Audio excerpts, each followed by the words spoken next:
Hey guys, today I want to show you how I will be making a pocket soap scrub, soap saver, washcloth, kind of all of it, all in one. A friend of mine has a group on Facebook called Living Water Soaps. You can search them. I will provide a link below to that group. You can go and join and see what kind of products they have. I've seen rave reviews on their products. They also have lotions. I'm pretty sure they have bath salts, but they are pretty awesome people with pretty awesome products. My kids got these for Christmas, and I have been very tempted to take them away because they smell so nice. Of course, with me having boys, they love this one called Monkey Farts, and the fact that it says butt naked, because that's boys for you.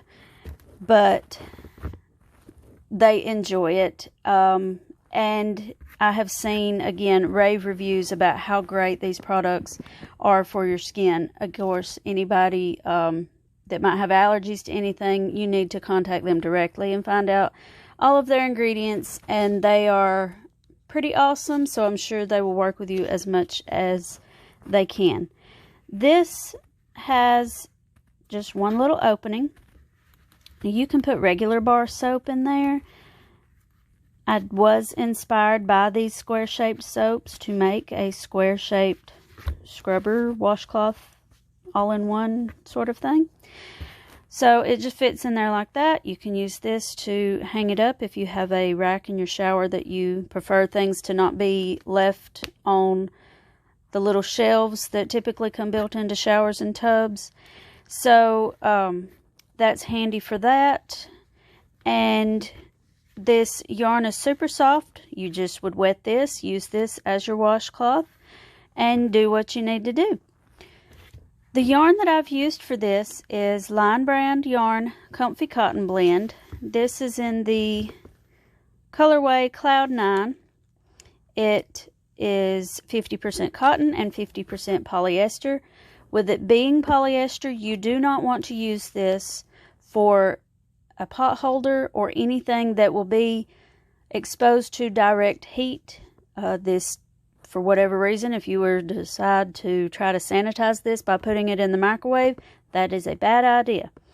It's perfectly fine to go in hot water in a washing machine or in a, used in a sink or tub or however like that. But anything with direct heat is going to be a no-no for this. So I'm using the stitch pattern, I guess you would call it a stitch pattern, called Corner to Corner.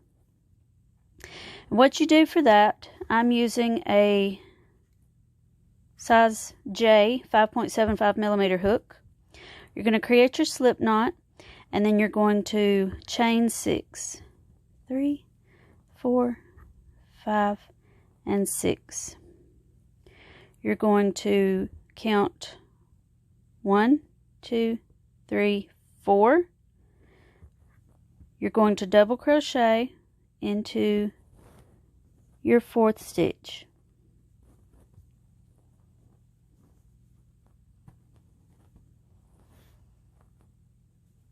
And into the next stitch. And into the last stitch. And you have this little square rectangle kind of shape. Next, you're going to crochet 6 again. 1, whoops, you have to make it through all the strands.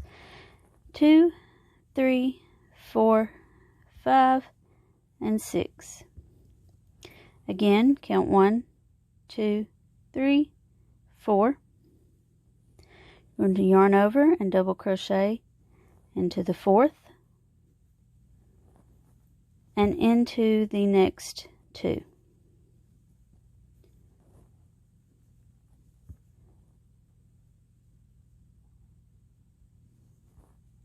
What you will do after this, when you get your yarn to cooperate, it's going to look like this, and you're going to put these edges up against one another. You're going to slip stitch to connect the corners, and you're going to crochet 3, or chain 3 rather. Yarn over, double crochet into the side of what was your 5th and 6th chains in the beginning.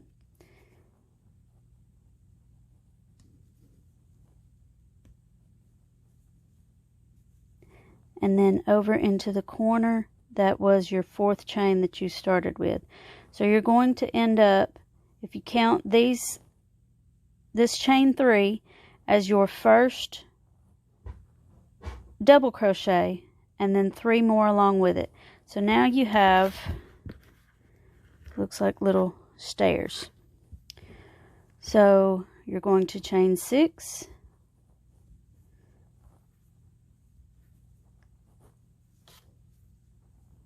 you're going to double crochet into the 4th,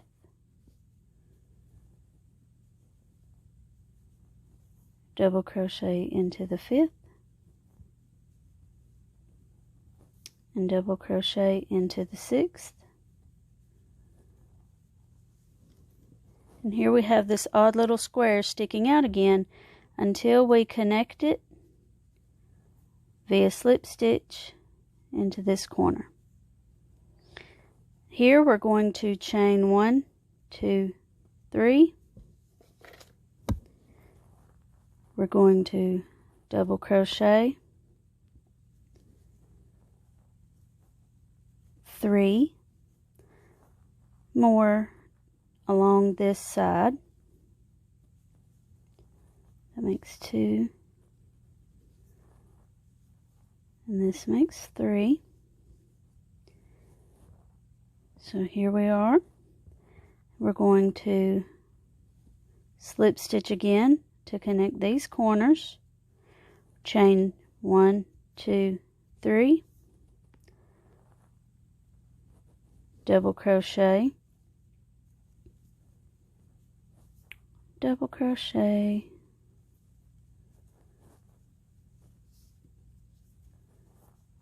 and double crochet again. And we're going to continue to increase until we have 10 of these little blocks all the way across here and all the way across here. So continue to increase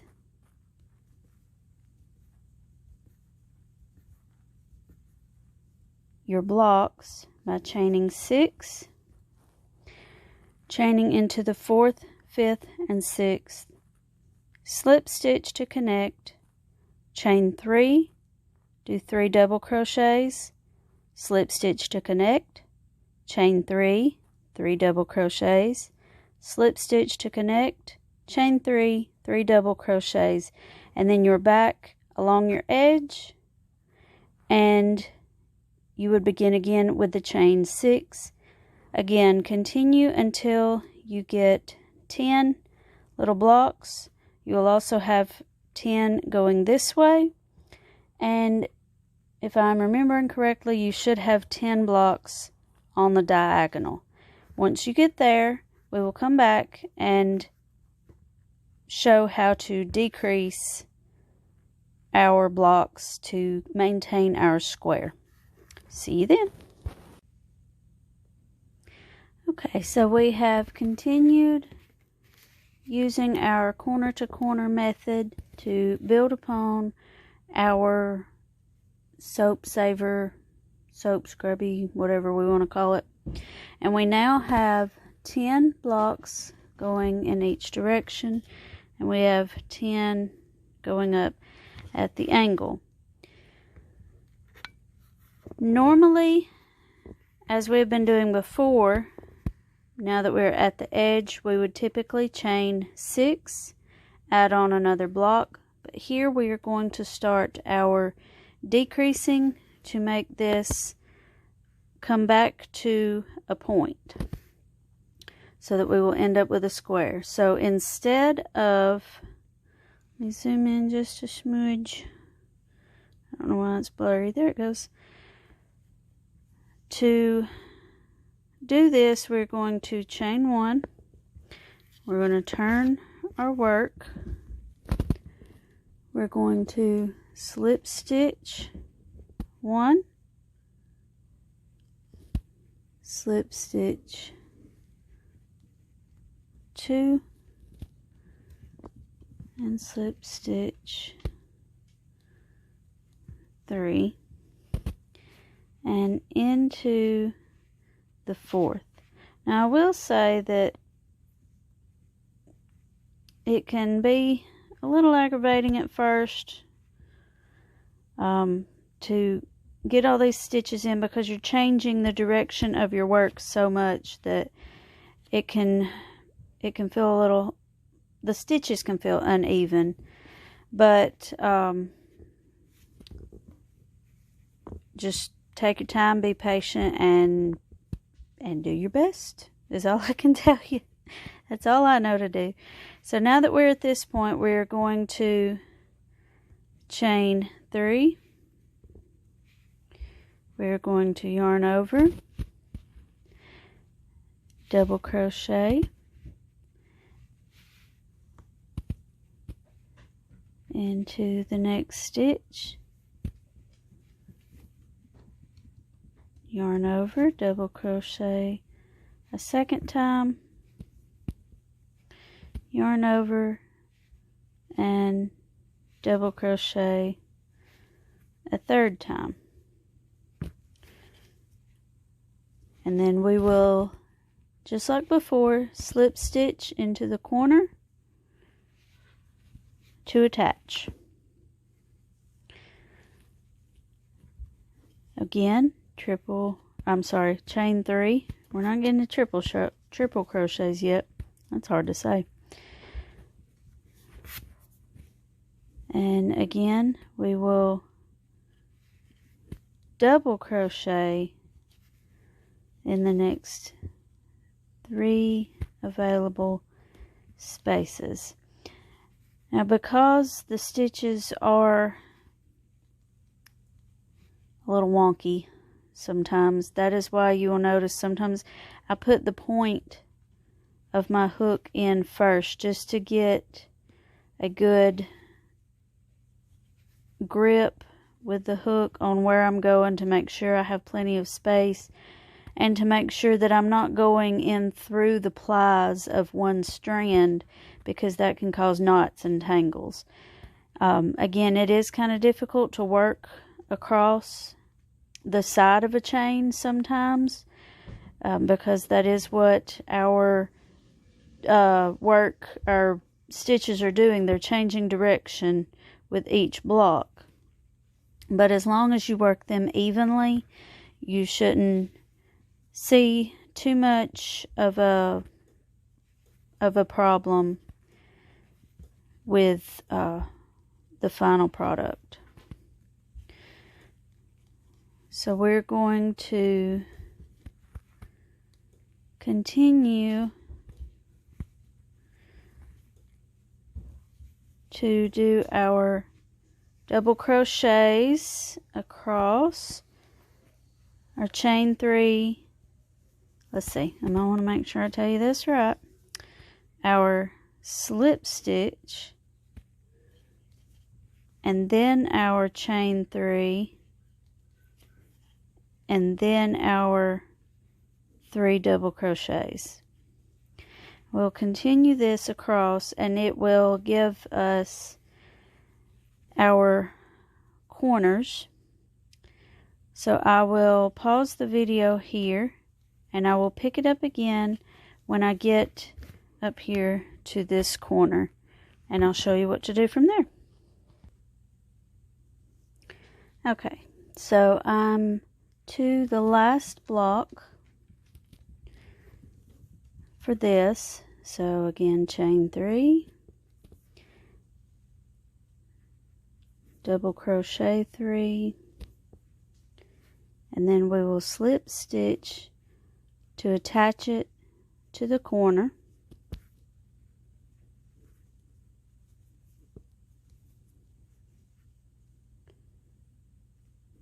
Just like usual. And now what we will do is chain 1, turn our work, slip stitch into the next 4, 3 in the corner. Now this is where we are now. Let me zoom back out just a bit. That time we ended, for that diagonal row, we had 1, 2, 3, 4, 5, 6, 7, 8, 9. So we have begun decreasing, and we will continue decreasing with each diagonal row as long as you attach, turn your work, or chain 1, attach it, chain 1, and then turn your work, slip stitch across the block that you just made, and then continue the pattern on the way, all the way down. Continue this back and forth, and you will eventually end up with one block here. So I'm going to pause the video again and get that worked up, and then show you where to go from there. I wanted to jump in real quick and show you what it looks like as I continue to decrease. I'm now down to 7 little squares, so that means I'll go 6, 5, 4, 3, 2, 1, 7 more rows, and then we will be at the corner, so we'll catch back up then. Okay, so I'm going to jump back in here. I've got 1 left to do on this row, and then we will be at our final corner, and then there will be just a little bit of sewing to do. It's nothing too terrible, nothing too time consuming. Here we have 1 little square that needs doing.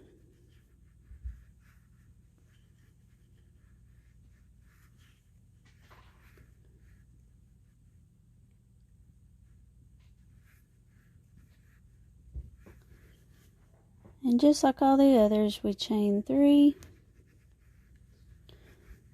double crochet, 3,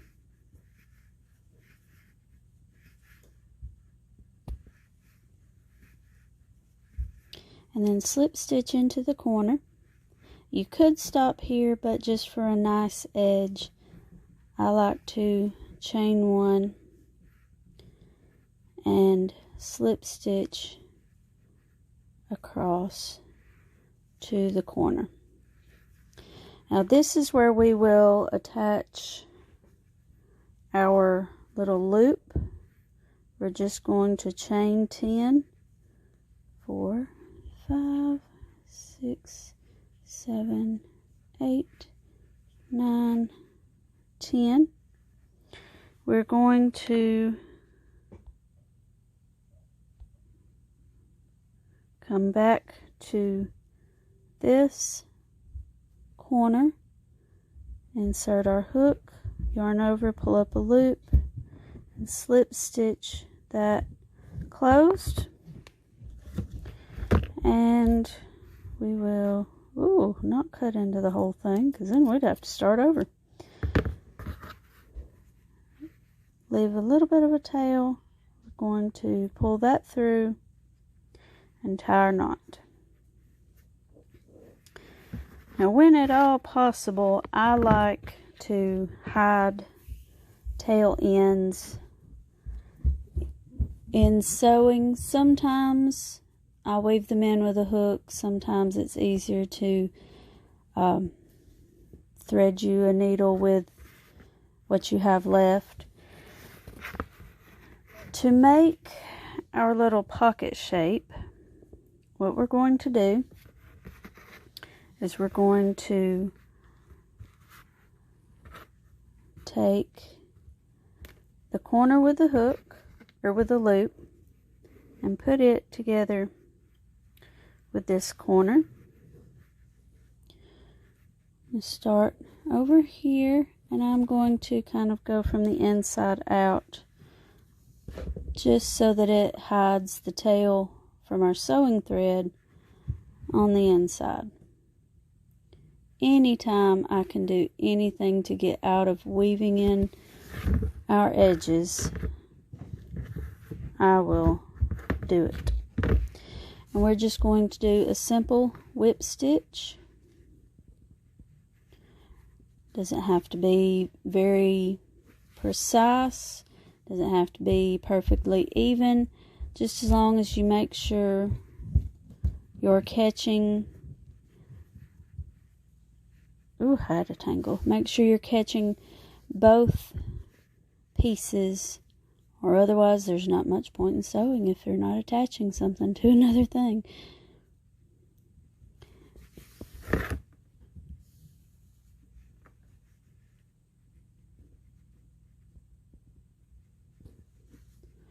Now as we get to the corner here, I'm going to do one more little stitch there.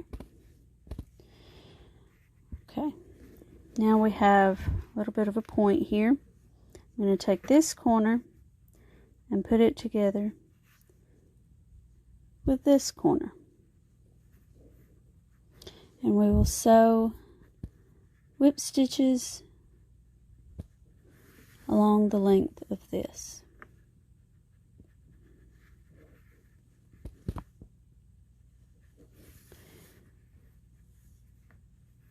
Now if you were using a solid color yarn, you might want to be a little more careful with your stitch placement.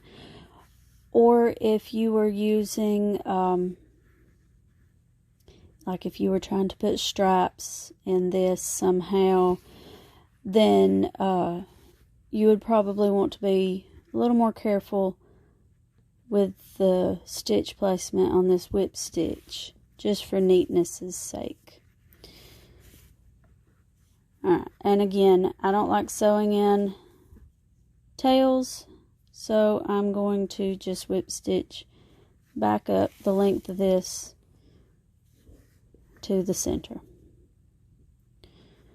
You don't want to pull your stitches extremely tight here. We don't want a rough edge because this is something that will be used on the skin. We don't want anything scratchy or pokey, especially if you were to use this with a small child, or if you have delicate, sensitive skin issues. So we just kind of loosely stitch it. Now we are back in the middle. We're going to grab our other corner and pull it in to meet this one. And again, continue whip stitching. This leaves our little chain here, our chain loop in the middle, so that it can be hung up. Again, like I mentioned earlier, sometimes you leave soap laying around and it just gets yucky and it starts to become not as usable. And this will help to make sure you get as much use as possible out of your soap. Again, you can use any size or shape soap as long as it fits in the pocket. But of course, I am suggesting Living Water soap. They have lotions and bath salts also, I believe. You can find their group on Facebook, and I will link it below. Make sure you give them a visit, and if you have any sensitivities, allergies, anything like that, make sure you connect with them and they can advise you on their products. Okay, and for reinforcement's sake, I'm going to whip stitch back up the length of this again.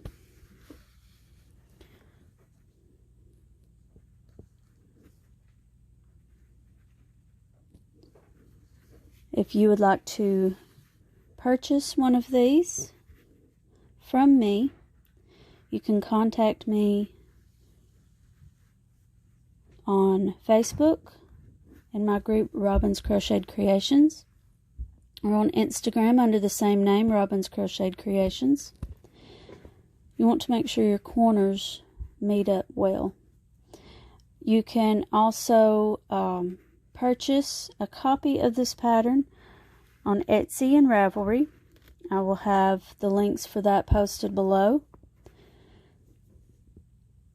All I ask is that you do not claim the pattern as your own. If you were to make these to sale, you are welcome to it. Just make sure you credit me with